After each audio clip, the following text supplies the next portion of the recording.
Alors, en exploitant les données découvertes lors de l'étude de la transformation génétique naturelle chez la bactérie Agrobacterium, les scientifiques ont pensé de faire la même chose, c'est-à-dire transformer des êtres vivants génétiquement à travers ce qu'on appelle la génie génétique.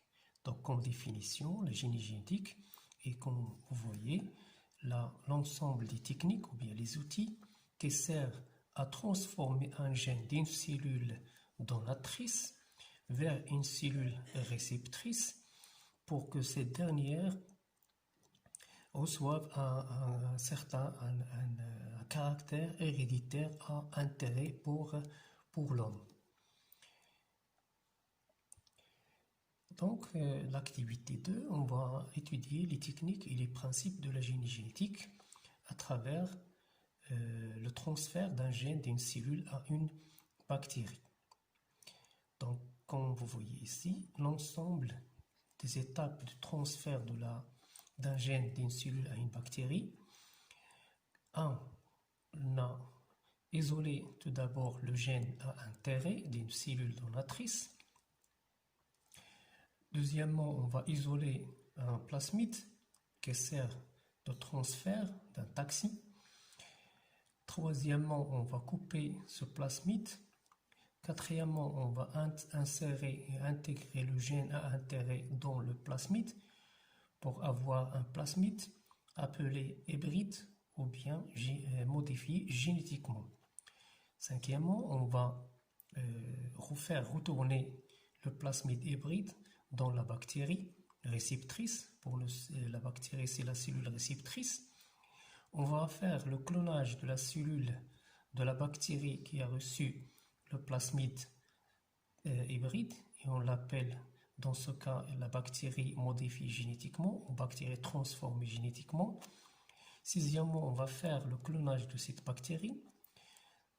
7, on va activer cette bactérie pour synthétiser le protéine d'intérêt dont on a besoin. Donc on va étudier chaque étape. J'ai dit que la première étape est d'isoler le gène à intérêt. On va aller le chercher dans la cellule donatrice par deux techniques. Soit la technique qui utilise des enzymes de restriction, soit une technique qui utilise un enzyme qui s'appelle la transcriptase reverse. On va étudier chaque technique. Première technique, c'est l'utilisation des enzymes de restriction. Pour la technique qui utilise les enzymes de restriction, en exploitant ce document qui présente un certain nombre d'enzymes, on remarque que ces enzymes ont presque 3 ou 4 caractéristiques. Première caractéristique, ils coupent l'ADN. Comme vous voyez ici, quand on ajoute un enzyme à un brin d'ADN, on remarque que cette enzyme coupe cet ADN en plusieurs morceaux. Donc la première chose, c'est la capacité de couper l'ADN. Deuxième caractère, ces enzymes sont spécifiques. Regardez bien la séquence, la succession des nucléotides où coupe chaque enzyme. C'est ce qu'on appelle une séquence d'ADN. Par exemple, pour le premier enzyme HA3, regardez bien que c'est la succession GGCC que reconnaît cette enzyme et coupe à ce niveau.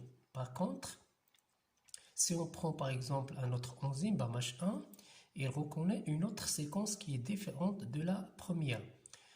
Il reconnaît la succession GATC qui est totalement différente de la première. Donc on dit que ces enzymes reconnaissent bien une séquence, une succession de nucléotides et coupent à ce niveau. C'est pour cela qu'on dit que ces enzymes sont spécifiques à une séquence.